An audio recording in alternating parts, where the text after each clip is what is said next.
اب عزیز مصر یہ چاہتا ہے کہ میں حضرت یوسف علیہ السلام کو آزاد کروں، لیکن حضرت یوسف علیہ السلام کہتے ہیں نہیں نہیں نہیں نہیں نہیں، ایسے نہیں۔ 12 سال پہلے یا 14 سال پہلے مجھ پر جو الزام لگایا تھا،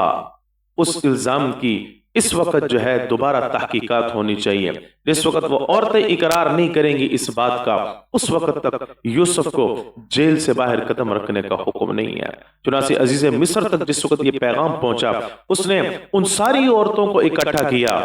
جو اس وقت ہاتھ اپنا کٹوانے میں شریک تھیں۔ ان ساری عورتوں کو اکٹھا کرنے کے بعد ان سے پوچھا، بتاؤ یوسف علیہ السلام کے بارے میں۔ زلیخا کو بلایا، بتاؤ یوسف علیہ السلام کے بارے میں۔ حالانکہ حضرت یوسف علیہ السلام کو جس وقت جیل کی سلاخوں میں ڈالا جا رہا تھا، اس سے پہلے میں نے آپ کو ذکر کیا تھا کہ ایک چھوٹے بچے نے جو شیر خوار بچہ تھا، اس نے حضرت یوسف علیہ السلام کی برات کا اظہار کیا تھا اور ساری نشانی بھی ذکر کی تھی، لیکن لوگوں کی باتوں سے بچنے کے لیے عزیز مصر نے حضرت یوسف علیہ السلام کو اور عورتوں کی باتوں کے اندر مبتلا ہو کر حضرت یوسف علیہ السلام کو جیل کی سلاخوں میں ڈالا گیا۔ اس لیے حضرت یوسف علیہ السلام یہ چاہتے تھے انہی عورتوں کی زبان سے اس بات کا اقرار کروایا جائے کہ یوسف کا کوئی قصور نہیں ہے، یوسف کے آپ مالک تھے،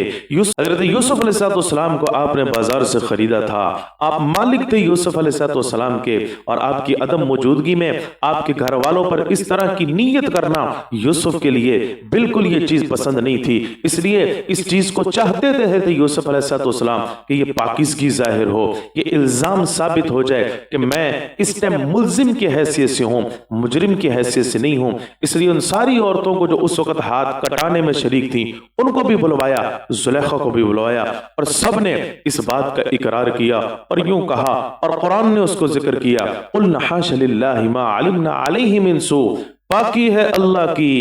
ہم نے حضرت یوسف میں کسی بھی طرح کی کوئی برائی نہیں پائی۔ اور یوں کہا، الآن حصحص الحق انا راودته عن نفسه وانه لمن الصادقین۔ زلیخا نے کہا مجھ سے غلطی ہوئی تھی،